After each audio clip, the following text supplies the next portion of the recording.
Hey guys, कैसे हो आप सब। सो गाइस, आज हम एक्सप्लेन करने वाले हैं अवर ब्लूमिंग यूथ सीजन 1 के एपिसोड नंबर 5 को।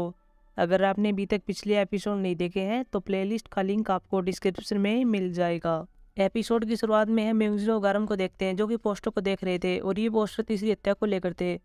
लेकिन म्यूजिन पोस्टर को फाड़ देता है। गारम उसे ऐसा करने के लिए मना करती है। वह कहती है कि तुम्हें सैनिक देख लेंगे और तुम्हें पकड़ कर ले जाएंगे।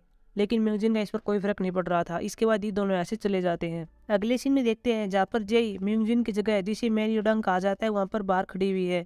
वह पहले बाहर से पुकारती है कि यह कोई अंदर है, लेकिन कोई नहीं बोल रहा था। इसके बाद वह दरवाजे खोल लेती है और अंदर चली जाती है। कुछ देर के बाद हम देखते हैं कि वहाँ पर म्यूजिन और गारम भी आ जाते हैं।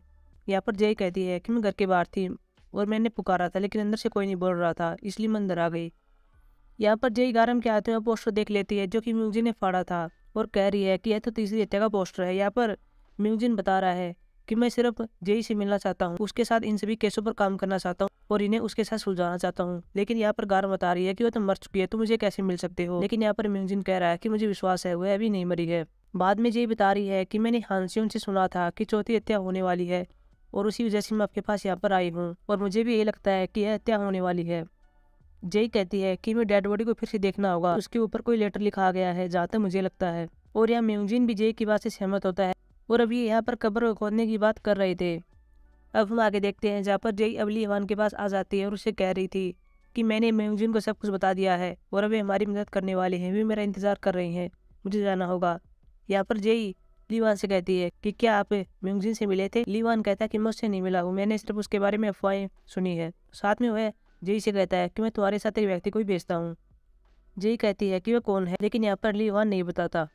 वहीं अगले सीन में हम देखते हैं जहाँ पर म्यूजिन, जय और गारम उसी व्यक्ति का इंतजार कर रही थी जिसे लीवान भेजने वाले थे। लेकिन काफ़ी देर के बाद हम देखते हैं कि यहाँ पर लीवान आ जाता है। लोग उसे देख रहे थे, लेकिन लोगों को ये पता नहीं होता कि यह लीवान है। शायद इस एरिया के लोगों ने नहीं देखा है कि उनका महाराज कैसा है। इसके बाद लीवान इनके पास आ जाता है और कहता है कि मैं नामसंगोल से स्कॉलर पार्क हूँ। लेकिन यहाँ पर जय को विश्वास नहीं हो रहा था कि लीवान यहाँ पर आ जाएंगे और गारम और म्यूजिन को तो पता ही नहीं था कि यह और कोई नहीं बल्कि यह तो लीवान महाराज हैं। वहीं दूसरी ओर में महल के अंदर उसी जगह को दिखाया जाता है जहाँ पर एक व्यक्ति एक पत्थर के नीचे एक डब्बे में एक लेटर को रख देता है और यह ऊपर से देखने से पता चलता है कि यह ताइगेंग है, लेकिन हम अभी कंफर्म नहीं है कि यह कौन हो सकता है। इसके बाद यह यहाँ से चला जाता है। तभी हम देखते हैं कि यहाँ पर एक दासी आती है और उस लेटर को पढ़ रही थी जिस पर लिखा हुआ था कि गोसनडोल किन्नर है और आपके पास यहाँ पर जो लड़की आई है उस लड़की को लीवान उस दिन ग्रेट हंटिंग सेरेमनी के वक्त यहाँ पर ले आए थे और वह कोई किन्नर नहीं है। ये सब बातें यहाँ पर इस लेटर के अंदर लिखी गई थी। अगले सीन में देखते हैं जहाँ पर लीवान, जय, गारम और म्यूजिन कब्र को खोदने के लिए आ जाते हैं। यहाँ पर म्यूजिन कब्र के ऊपर पहले शराब छिड़कता है। इसके बाद वह गारम से कहता है कि चलो खोदना शुरू करो। गारम पहले मना करती है, लेकिन म्यूजिन उस पर जोर देता है और खोदने के लिए कहता है। गारम खोदना शुरू कर देती है। बाद में यहाँ पर म्यूजिन स्कॉलर पार्क से कहता है कि यह तुम्हें भी खोदना चाहिए, लेकिन यहाँ पर स्कॉलर पार्क जो कि लीवान है वह कहता है कि मैंने कभी खोदा नहीं है। म्यूजिन कहता है कि एक फावड़ा है। लीवान कहता है कि ये मैं जानता हूँ। यहाँ पर म्यूजिन कहता है कि मैं स्किनर से जो कि जेई है उसे नहीं खुदवा सकता क्योंकि वह लीवान महाराज के लिए काम करती है, इसलिए तुम भी बचे हो, इसलिए तुम्हें खोदना होगा। इसके बाद लीवान को फावड़ा दे देता है। अब लीवान यहाँ पर फावड़े से रेत कोटा रहा था और दूसरी ओर जेई भी अब मुस्कुरा रही थी क्योंकि लीवान ये सब काम कर रहे थे। बाद में वह लीवान से फावड़ा ले लेती है। वहीं दूसरी ओर हमें जय और गारम को दिखाया जाता है जो कि अब कब्र को खोद लेते हैं और वहाँ पर एक डेड बॉडी होती है। अब इस डेड बॉडी को म्यूजिन चेक करता है और बता रहा है कि इस सैनिक की मौत चाकू से हुई है, लेकिन ये देखने की बात है कि यह मरने के बाद इस पर फिर से चाकू मारा गया। अब यहाँ पर लीवान भी कहता है कि जब ये मर चुका था तो इस पर चाकू फिर से क्यों मारा गया। अभी इसके हाथ पर देखते हैं जहाँ पर एक लेटर लिखा हुआ था और ये गा होता है। अभी यहाँ पर गा का मतलब देख रहे हैं और इन्हें पता चलता है कि इसका मतलब परिवार हो सकता है या फिर गाना भी हो सकता है और ये अक्सर यहाँ पर एक पैटर्न की तरह था।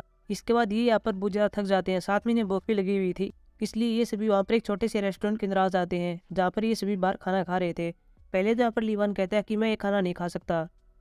साथ में वो कहता है कि यहाँ पर सभी लोग शराब पी रहे हैं और ये समय ठीक नहीं है, इन्हें कानून का पालन करना चाहिए। लेकिन यहाँ पर जय बता रही है कि जब खाने की बात आती है तो कानून कुछ नहीं होता, इसलिए तुम बैठ जाओ और खाना खाओ। और यहाँ पर लीवान बात में मान जाता है और इनके साथ खाना खाता है और ये यहाँ पर बुझा शराब भी पी जाते हैं।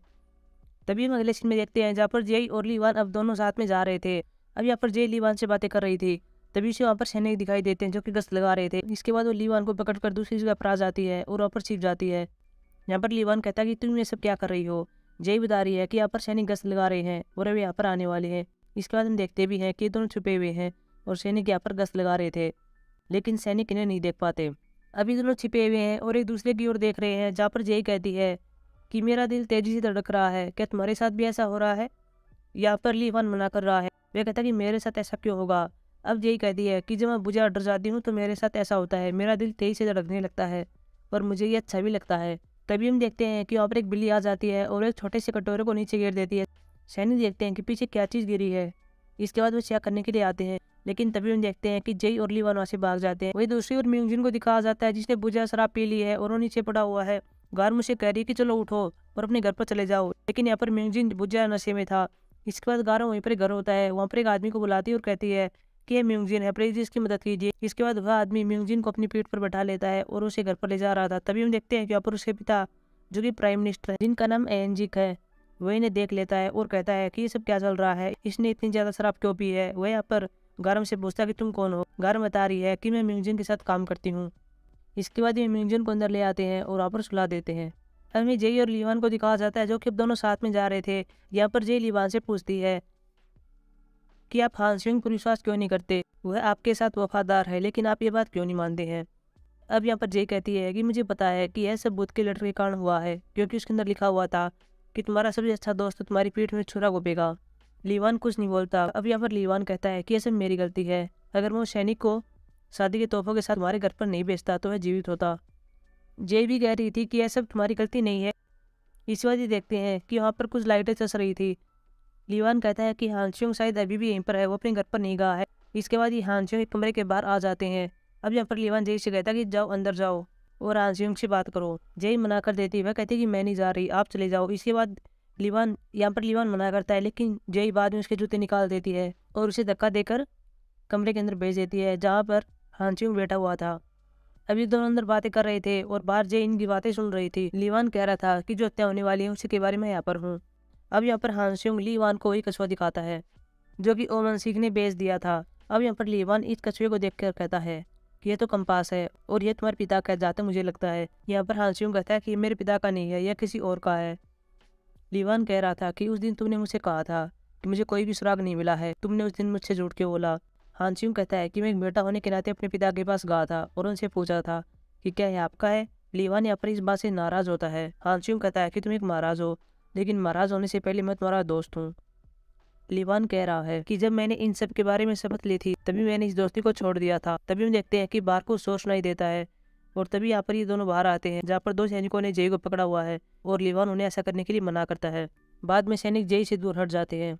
अब यहाँ पर हानसिंग लीवान से कहता है कि तुम बेस बदल कर इसके साथ यहाँ पर क्या कर रहे हो। लीवान कहता है कि कुछ बात है जिससे हमें निपटना है। इसके बाद वह जय को लेकर वहाँ से चला जाता है। लीवान भी महल के अंदर बैठा हुआ है और सोच रहा है कि यह कंपास किसका हो सकता है। अब हम कुछ दासियों को देखते हैं जो कि मेंगा के बारे में गलत बातें कर रही थी। वे कह रही थी कि उनसे अच्छा तो हुई हेवन था जो कि मर गया था। तभी हम देखते हैं कि इनके सामने वोनबो आ जाता है और इनकी बातें सुन लेता है। बाद में इन्हें जोर जोर से मारता है। तभी हम देखते हैं कि इनकी चीखने की आवाज़ अंदर केबी के पास चली जाती है। बाद में केबी पूछती है कि बाहर क्या चल रहा है। इसके बाद इसे बताया जाता है कि बाहर क्या हो रहा है और अपने अंकल वोनबो से ऐसा नहीं करने के लिए उसे रोकती है। साथ में मेंगा भी यहाँ पर होता है। अगले सीन में देखते हैं जहाँ पर मेंगा वोनबो और केबी के साथ एक रूम के अंदर बैठा हुआ है, जहाँ वोनबो मेंगा से कह रहा है कि जो भी आपके बारे में गलत बातें करेगा उसे मारना ही चाहिए। क्या मैं सही नहीं हूँ? मेंगा कहता है कि हाँ आप सही हो। इसके बाद मेंगा को बाहर भेज दिया जाता है। अब यहाँ पर केबी अपने अंकल वोनबो से पूछ रही थी कि आप उन दासियों को क्यों मार रहे थे, क्या उन्होंने मेंगा के बारे में कुछ गलत बोला।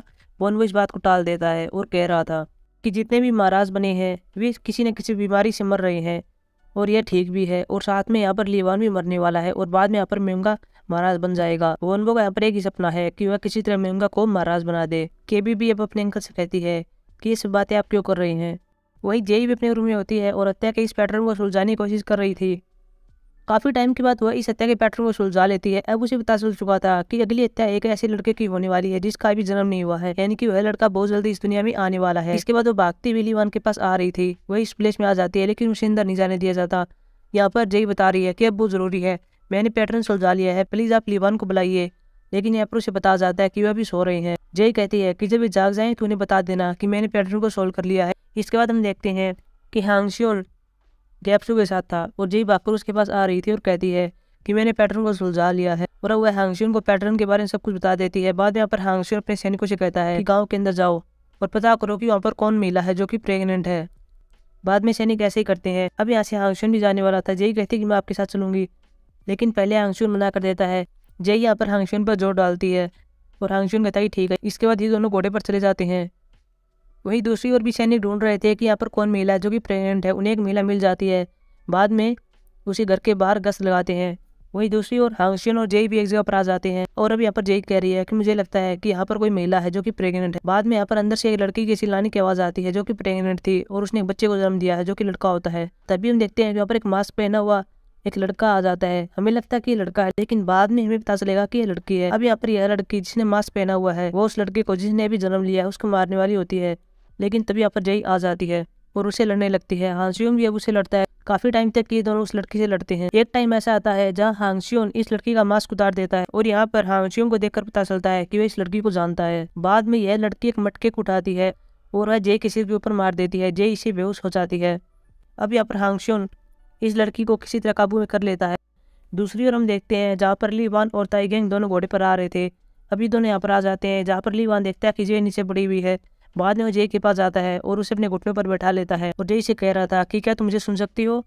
कुछ देर के बाद जय को होश आ जाता है। अब वह लीवान से कह रही थी कि मैंने किसी की जान बचाई है, लेकिन इसके बाद जय फिर से बेहोश हो जाती है। अब यहाँ पर लीवान जय को उठा लेता है और अब यहाँ पर हांगशुन लीवान से ऐसा करने के लिए मना करता है क्योंकि यहाँ पर हांगशुन को लगता है कि जय एक किन्नर है, इसलिए लीवान उसे नहीं उठा सकते। लीवान कहता है कि मुझे इस पर विश्वास था, इसलिए मुझे ऐसा करना होगा। इसके बाद वो जय को उठा लेता है। अब वो बाहर आता है और बाहर उसी लड़के को देख रहा था जिसको जय ने बचाया था। इसके बाद तो जय को लेकर वहां से आ जाता है। वही हांगशुन भी सोच रहा था कि शायद लीवान को मुझ पर विश्वास नहीं रहा है और इसके बाद इस एपिसोड को समाप्त कर दिया जाता है। सो गाइस, ये था हमारा एपिसोड नंबर 5। अब हमारी मुलाकात होगी एपिसोड नंबर 6 की एक्सप्लेनेशन में। तब तक के लिए बाय।